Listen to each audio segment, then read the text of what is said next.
विगत सरकार समय आम बहुत प्रभावी ढंग से आंदोलन करूँ। राज्य सरकार तदानीतन माननीय मुख्यमंत्री आमको डाकी आलोचना करी किसी दाबी पूरण करते आउ किसी दाबी पूरण परवर्ती पर्याय कर प्रतिश्रुति देते। ए सरकार आसला परे आम सरकार ऊपर बहुत आस्था प्रकट करूँ। ये सरकार जहाँ घोषणा विरोध दल थला बेले आम प्रति समवेदना देते आम स्थायी करियो बोली विधानसभा भितर बाहर कहते से भरोसा रखी आम जो सरकार को जाऊ प्राय एकाधिक बार गलापर आम सरकार पाखु से किसी पॉजिटिव रेस्पॉन्स पाइलु नहीं, जहाँफल ना आलोचना को डाकिले ना छटई बंद कले ना आउटसोर्सिंग रे नियुक्ति पाई कर्मचारी की दी भाग कर डेली वेजेस आउटसोर्सिंग करी जो श्रम शक्ति कर्म शक्ति की शोषण करा किसी करवा आमर जो मूल दाबी मुख्य दाबी आमको स्थायी करवा ए बाबद किसी निष्पत्ति नेले अनेक जुक्ति करती जे तमें बैकडोर आमती हम रिक्रुटमेंट आम कहूँ आमर दीर्घ अभिज्ञता हूँ आम रिक्रुटमेंट आपण यही सरकार जदि गोटे कंटिन्यूअस प्रोसेस है गोटे प्रभावमान व्यवस्था है अतीत 27 मसीह कर्मचारी माने बिना रिक्रुटमेंट रे आडहक अपॉइंटमेंट पाई हजार हजार संख्यार रेगुलर हेले 1997 मसीह लक्ष लक्ष कर्मचारी 95 मसीह सरकार नीति बल जो मैंने डेली वेजेस थे से भी लक्ष लक्ष संख्या रेगुलर हेले आम गोटे गाइडलाइन रे आईचु पाठशाठ पढ़ी आईचु आम कहीं रेगुलर हेनी आम कौन सत्य त्रेता द्वापर कली एमती खटुबू आम राष्ट्र किसी भूमिका नहीं आम पेटपाटन प्रति आम परिवार प्रति किसी सामाजिक उत्तरदायित्व नहीं सरकार से बाबद में आंदोलन डाकरा दिखाई 24 तारीख में मुझे मध्यम आउ गोटे कथा कहि माननीय मुख्यमंत्री उपर आस्था प्रकट करी आम एकाधिक बार देखा कलापर आम मुख्यमंत्री पाखु तो रेस्पॉन्ड पाऊनु रादर जो अधिकारी माने आईएएस माने अच्छी जो मानक सकाशे सरकार बदनाम होता ए सरकार सिमिलार आचरण कर माननीय मुख्यमंत्री आपण माध्यम जन चाहूँ आपड़ डाकतु आलोचना करूँ आम आम जस्टिफिकेशन दौचु कि ना न्याय भाव में आम न्यायसंगत दाबीर जस्टिफिकेशन दौचु कि ना आईनगत जस्टिफिकेशन दौचु कि ना विचार करेंगे किसी शुणु ना आमको घर चाकर भली व्यवहार करेंगे आम ओडिशा माटीर संतान उच्च शिक्षित संतान एटी the responsibility of government to provide job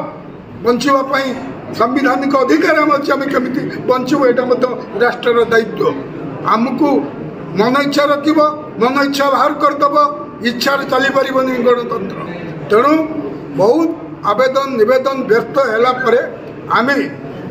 आज ये सांबादिक सम्मेलन डाकिचु आपण माध्यम राज्य सरकार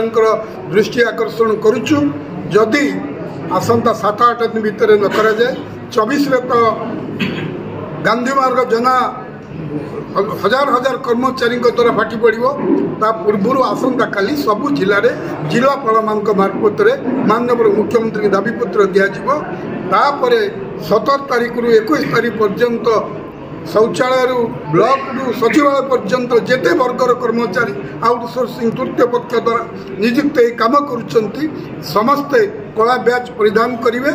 एवं 24 तारीख अंतिम युद्ध हेले एकू नहले सेकू।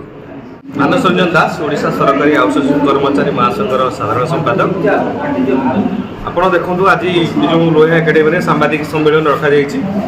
यह परिप्रेक्षी हूँ जो सरकार नूतन सरकार 9 मास सरकार जमी गोटे माँ 9 मास 10 दिन गर्भ कर संतान जन्म दिए सेमती सरकार आम बाप माँ जे सरकार माननीय मुख्यमंत्री अच्छा विगत दिन विरोधी दल थे से आम दुख को भल भाव अनुभव कर मत कहला बेले मोर टाकुरी उठुची कहीं से निजे आम कथा विधानसभा स्वर उत्तोलन कर विधानसभा एत जाए आम समस्या समाधान है नहीं से निजे कहते मु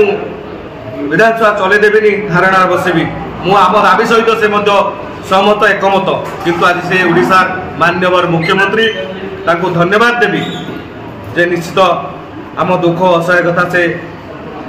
अनुभव कर आज 9 मास बीती देते आम बहुत बार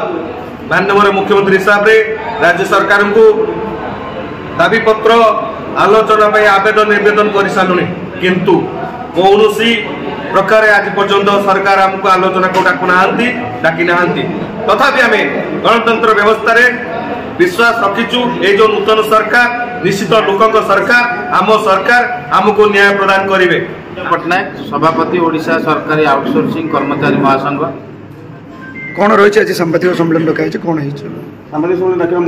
आपण मैंने आम सांगे सब अच्छा आपण मैंने जानते आंदोलन दीर्घ दिन चली जो कलंकित प्रथा आउटसोर्सिंग प्रथा यही प्रथार आमको सरकार अल्प पैसा दे अधिका काम करई ठकुचंती एवं आमर ये आंदोलन 18 मसीह चली विगत सरकार समय 25% 50% दरमा बढ़ाई एवं किसी दाबी पूरण करते जोटा समुद्र को संखे तेणु वर्तमान जी माननीय मुख्यमंत्री मोहन चरण माझी सार से विरोधी दलर मुख्य सचेतक थे सी आम आंदोलन तल को जाकरी कही आपण मानकर दाबी यथार्थ आपण मैंने स्थायी हवा उचित आपण मैंने समान काम को समान दरमा पाइबा उचित मु गोटे लोक 22 वर्ष चाकरी कली मो दरमा 22,000 है ये आपण मैंने अनुमान करें समान काम को समान दरमा केमी दि जाऊँ तीनोटी दाबी आमर रही सरकार आसवा पर या पूर्वर व्यापक रूप से छटई चली से छटई की बंद करा जाऊ जो मैंने छटई होती से पुनः नियुक्ति दि जाऊ।